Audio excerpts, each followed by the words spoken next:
పశ్చిమాసియా సంక్షోభం కారణంగా ఏడాది పాటు బంగారం కొనుగోళ్లు ఆపాలని దేశ ప్రధాని ప్రజలకు పిలుపునిచ్చిన విషయం మనందరికీ తెలిసిందే కదా. దీంతో చాలా మంది గోల్డ్ కొనుగోలు తగ్గించారు. తాజాగా బంగారంపై కొత్త స్కీమ్ ప్రకటించేందుకు కేంద్రం రంగం సిద్ధం చేసినట్టుగా తెలుస్తోంది.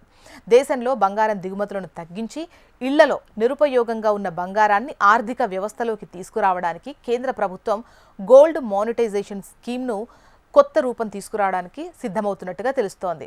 ఈ స్కీమ్ను వచ్చే 2 వారాల్లో అధికారిక ప్రకటన వెలువడే ఛాన్స్ ఉంది. ఈ స్కీమ్కు సంబంధించి ఈ కొత్త విధానం ద్వారా దేశవ్యాప్తంగా 1000 టన్నులకు పైగా బంగారాన్ని సమీకరించాలని కేంద్రం లక్ష్యంగా పెట్టుకుంది.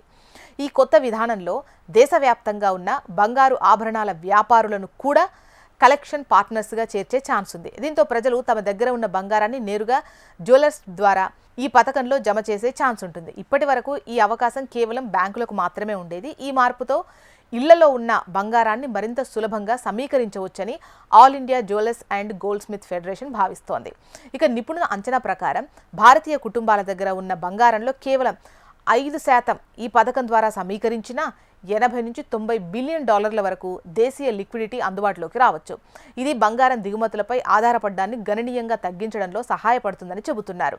ఇటీవల ప్రధాని నరేంద్ర మోదీ ప్రజలను ఏడాది పాటు కొత్త బంగారం కొనుగోళ్లను వాయిదా వేయాలని కోరిన నేపథ్యంలో కేంద్రం ఈ నిర్ణయం తీసుకోనున్నట్టు తెలుస్తోంది.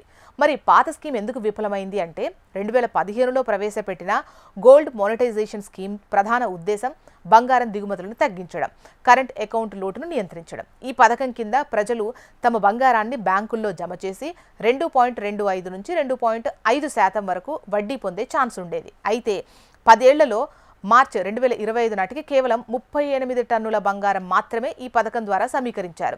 దేశంలో సుమారు 25,000 టన్నుల బంగారం కుటుంబాల దగ్గర ఉండగా ఇది చాలా తక్కువ. కుటుంబ వారసత్వంగా వచ్చిన బంగారు ఆభరణాలను కరిగించి జమ చేయడానికి ప్రజలు ఆసక్తి చూపలేదు. పాత బంగారంపై పన్ను విచారణలు, డాక్యుమెంటేషన్ భయాలు ఉన్నాయి. బ్యాంకులకు ఈ పథకం ద్వారా పెద్దగా వ్యాపార ప్రయోజనం లేకపోవడంతో ప్రచారము చేయలేదు. బంగారం ధరలు పెరిగినప్పుడు ప్రభుత్వం వడ్డీతో పాటు ధరల పెరుగుదల భారం కూడా భరించాల్సి రావడంతో భారీ ఆర్థిక భారం వచ్చింది.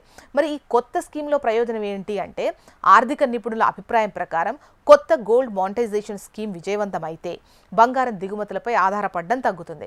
విదేశీ మారక నిల్వలపై ఒత్తిడి తగ్గుతుంది. దేశీయ బంగారం మార్కెట్ మరింత పారదర్శకంగా ఉంటుంది. ఇళ్లలో నిరుపయోగంగా ఉన్న బంగారం ఉత్పాదకత ఆస్తిగా మారి దేశ ఆర్థిక వ్యవస్థకు యూజ్ అవుతుంది. రూపాయి విలువ బలపడే ఛాన్సెస్ ఉంటాయి.